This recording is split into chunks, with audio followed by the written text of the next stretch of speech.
Alright, it's time to charge up your power levels, surpass your limits, and aim to become king of the Soul Reaper Pirates Kage, as in this video, we'll be checking out Dawn, the RPG.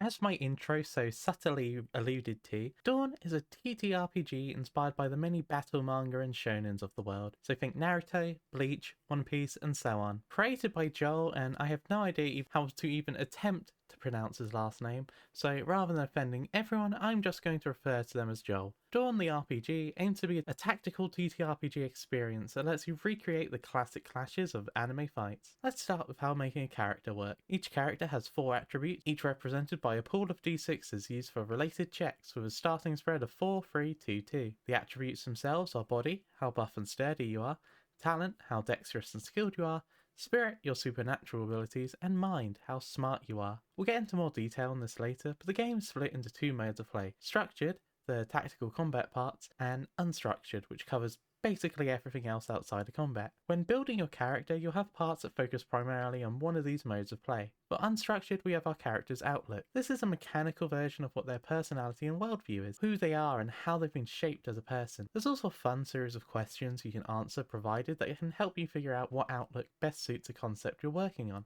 In total, there's 10 outlooks to choose from, ranging from the edgy rebel to the heroic mentor, each providing their own boons to choose from. And as you level, you can either take more from the same outlook or take boons from a limited number of other outlooks. I like not being locked into one set outlook's boons, as it's a nice way to reflect a character's growth and journey.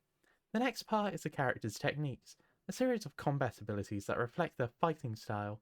All techniques have 3 ranks that you can unlock as you level, gaining access to more power and varied ways of fighting. Each technique belongs to a different archetype, each with their own specialty.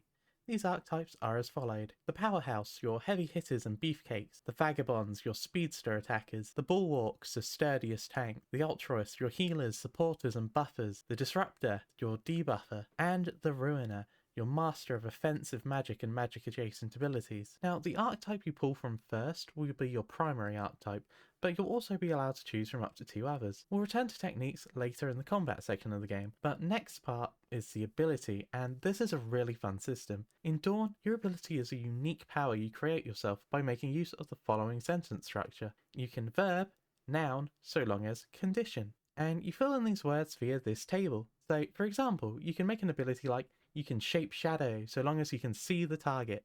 These abilities don't typically require any role to perform, are something you have to meet the set condition to achieve instead. These can be upgraded with additional words as you level, making them even more varied and powerful. But the stronger the ability, the more points you'll need to spend to create them, as different words have different point costs. In the example I gave earlier, shape and shadow each cost 1 point, but the condition, you can see the target, costs 2, for a total of 4 points. But this does mean you may have to wait till later on to get your more powerful ability. You can also work with the DM to make custom words to use, but you would have to work out an equivalent cost to them. But as an example, I would say using the condition of clap be the equivalent point cost to dance. And finally, you get to start with 4 chosen skills, each associated with one of your attributes, and these are your out of combat means of overcoming adversity and reflect the training your characters had.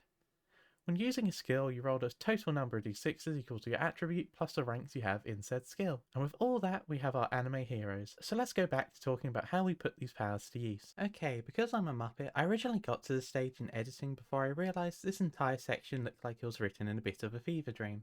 And I didn't even mention how we actually roll in this game. And that's a simple system of rolling the appropriate number of d6s, which every 4 or higher counts as a success or a hit. And when you roll a 6, it's a crit, which allows you to roll another d6 to add to your roll. And yes, this can repeat indefinitely if you're somehow that lucky. I also forgot to mention the system's lack of items. Yes, this game has no form of equipment or consumables, which normally I'm against, but the way Dawn handles this is just absolutely fantastic.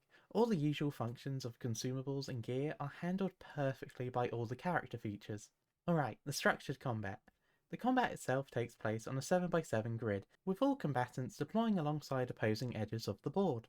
Turn order itself is determined by the players, with them choosing who goes when, with enemy turns in between. Each turn the player gets 3 action points to spend on either generic actions like movement, attacking, raising defences, etc., or using them on newly gained actions from their technique. A really fun feature from techniques is that some provide what's known as combos, where by chaining set standard actions together, you can create a new powerful effect. Like if someone takes a spell sword technique, they gain a combo where if they cast, then skirmish, as part of the skirmish, you're able to teleport. So let's talk about how we fuel these abilities. Focus. Focus is spent on a huge range of techniques and actions, but also can be restored from certain actions too, meaning your turns aren't just about attacking, but also managing how much energy you have to spend on building up defences. Certain techniques also change your focus into a new resource, allowing it to function a bit differently than usual. An example of this being Gunslinger replacing its focus with Bullet. We also have reactions, which are exactly what they sound like. Reactive actions used in response to enemy actions, and these can be used to quickly raise your defences or make a risky attack back. These reactions also make use of your focus, meaning if you spend it all on your powerful abilities, you'll have to forego your defences, and that's some fantastic resource management right there. To expand on that defense mechanic, there's 2 forms it takes: armor, which reduces the damage you take, and evasion, essentially a secondary health bar that needs to be cleared before you take damage in proper. Now, more of the tactics is added in the map itself, where the DM can set up various hazards and obstacles for the players to overcome, alongside a series of buffs and debuffs that enemies and players inflict alike, creating a fantastic sense of tactics, without being bogged down with the huge amounts of maths and busy work. We also have a resource called Tension, and this is a shared group resource the team gets, that builds up as the fight continues and is often a requirement for some of your more powerful abilities, some only being usable once it hits a certain value. Being a shared resource means the group has to manage when it's best to unleash abilities that consume it, giving it a great sense of teamwork. Tension starts at 0 but increases at the end of each round, or when a player or NPC is knocked out. Each time a player's health is reduced to 0, they take a wound, and then the health is reset back. This repeats until the player hits 3 wounds, in which they are then removed from the scene, unable to continue fighting. This is really useful for avoiding those pesky one-shots in a game, and makes balancing fights a bit easier. Shifting over to unstructured play, and this is where you'll be making most of your skill checks, but also dealing with the social aspects of the game, and this also has a counterpart to the wound system called stress. This is interesting to me as it's designed to represent the fatigue and anguish the character receives, failing to achieve their objectives. Stress can be caused by failing rolls or challenges, and like with wounds, when the player hits free stress, they are unable to continue in the scene. Now, this could be seen in many ways, like your character just getting so stressed out they literally just go home, which, like, relatable.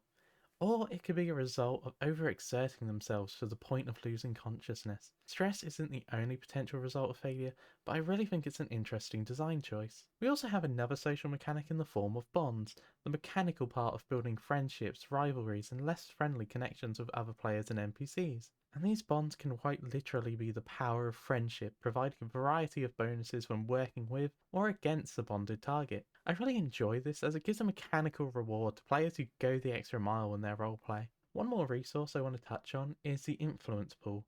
This is somewhat akin to inspiration or hero points in other games, and lets your team have a bit more control over the game at important moments. These are gained in a variety of ways that can be spent quickly or stockpiled for when it matters most. I've mentioned tiers a few times. This is Dawn's version of your character level. There are 6 tiers all designed around different levels of power your characters will have, and they provide examples of manga that would be at the power level to give you a nice frame of reference. To reach the next tier, the party must gain experience, which is earned by using your influence in unique ways, meaning you can't just spam the same action with it repeatedly. You also gain a flat amount at the end of each session. Reaching the next tier nets a variety of benefits to choose from raising attributes, learning or upgrading new techniques, and so on. This also ties into the game's awakening mechanics, where players can save their level up for an important moment to awaken and gain the benefits right then and there, which makes for some really cool anime moments. And the final mechanic I want to focus on is the dueling mechanic, and this is just peak of anime nonsense that I absolutely love. These can be done in both structured and unstructured play, and this is the absolute 1v1 me bro mechanic. They are designed to be high stakes battles, all or nothing moves where you put it all on the line in an epic clash of wills or blades. And finally, for the GM, the narrator's guide is a fantastic helper for teaching how to build your own setting, the questions and logic you'd want to figure out for your world, and then help you structuring sessions and creating those foes to fight. The book does also come packed with its own setting in case you don't want to make your own, which is always a nice touch. That's the basics of Dawn the RPG. I personally had a lot of fun making characters and running this for people. My main group I always drag through playing all these systems are a bunch of weebs, so this is absolutely perfect for us. It's fantastic for letting you feel powerful as a character, and creating an elegant tactical combat system where you don't get bogged down with more maths than needed, and making every character feel distinct from one another. The ability system especially is one of my fave features due to how much it rewards imagination and creativity. I just absolutely adore it. It also proves that you don't need to have a huge amount of gear and items to choose from, that simply having the abilities alone can make for a fun and rewarding game. But I do miss having the ability to have players finally. But what do you all think of the game? Have you already played it? Let me down in the comments below. And if you have any other games you'd like to see me cover, you can share those down below as well. Quick aside, I will ask that if you do comment, please try to make them at least 8 words, because apparently that really helps out with the algorithm, and the more we grow as a channel, the more time I'll be able to spend making videos, so I'd super appreciate that if you can. And of course, the usual like and subscribe if you want to see more of my videos. Thank you all for watching. I've been Deval, and I'll see you next time. Happy adventuring.